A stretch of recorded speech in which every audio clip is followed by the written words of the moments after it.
Got my eyes straight ahead, got my head in the game. With the red light on, I'm just waiting for the change. Keep my head down low.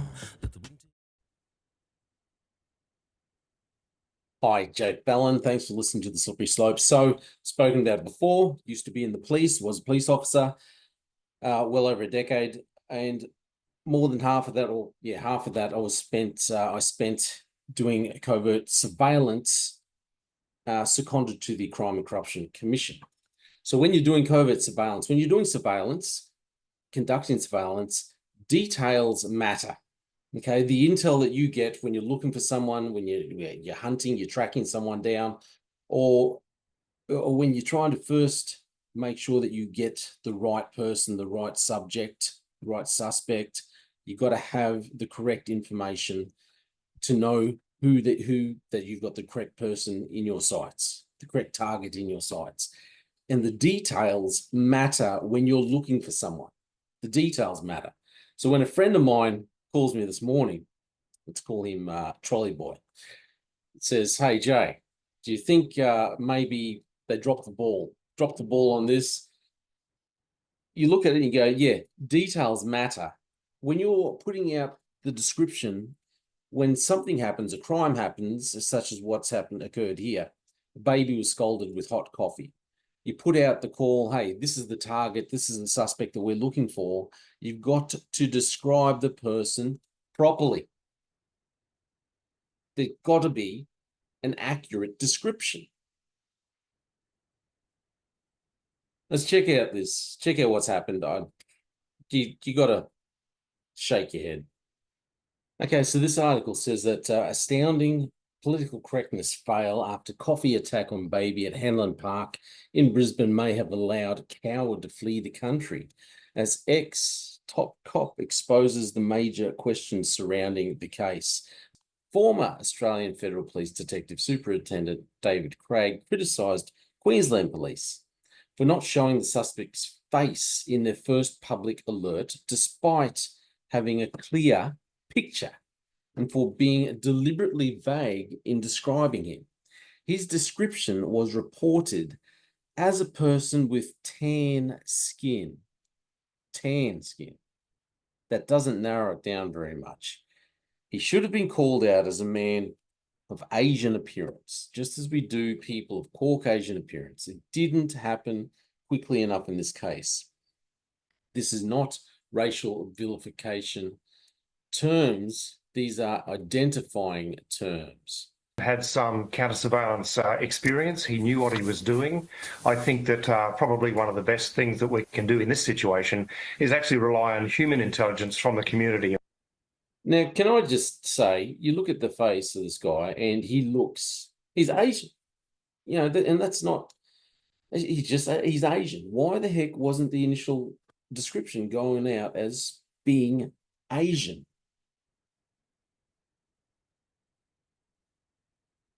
And we need to get the information out there very rapidly.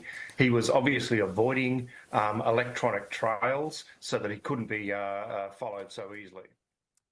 So this other article here from Sky News says, despite a manhunt being sparked, the suspect was able to leave the country before investigators were able to identify the 33-year-old alleged attacker. David Craig, who worked for the AFP, spoke with Channel 7 Sunrise Tuesday morning about a vital error he believes police made. His description was reported as a proportionate person of tan skin. Proportionate person of tan skin, 30 to 40 years old. What the flip? That is ridiculous.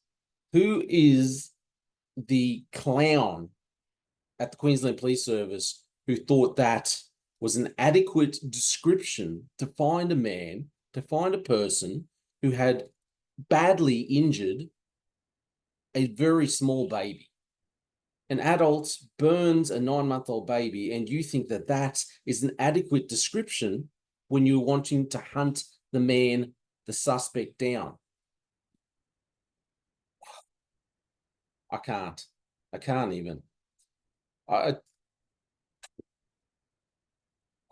He goes on to say, I think when a baby has been injured, attempted murder, if you like, then we need to call out exactly who we're looking for. These are not racial vilification terms. These are identifying terms of a serious victim. He should have been called out as a man of Asian appearance, just like we do with Southeast Asian, South Pacific Islanders, or a person of Caucasian appearance, or a person of African appearance, indigenous appearance. But why? Seriously, why? Why would you call someone of tan appearance 30 to 40-year-old? What kind of flipping dumb description is that? When you were looking for someone, when you were hunting someone down for a crime, significant crime, the details matter. So seriously, is anyone at the Queensland Police Service, does anyone ever get held accountable for this kind of stupidity? Do they ever get held accountable? I know I sure as hell was held accountable because I decided I did not want to go to undertake a medical procedure. I didn't want to abide by the mandate that the former commissioner handed down with that numbskull Mark Ryan. They handed that down. I sure as heck was held accountable. But are these other numbskulls, are they held accountable? You're putting people's lives at risk, and you can't even get a flipping description right.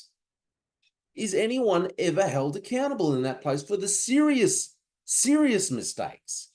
Or is it just when people don't want to abide by vaccine mandates? Is that the only time you actually hold people accountable? That's the only time. But hey, at least we haven't had the police shoot anyone this month so far. Fingers and toes crossed. We've got to be thankful for the little things, I suppose. Frustrating. Stupidity. Inept. I'm Jay Fallon. Let me know what you think. The QPS just continues to disappoint. And say it isn't real, and please don't go away. Just give me one more day. What if I could? What if I could turn back time? I'd make you smile again. And if I could unbreak your heart, and we could start again. What if I could? What if I could turn back time? I'd make you smile again.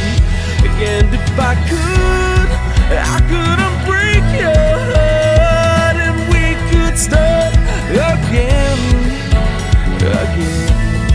We could start again. We could start again. We could start again.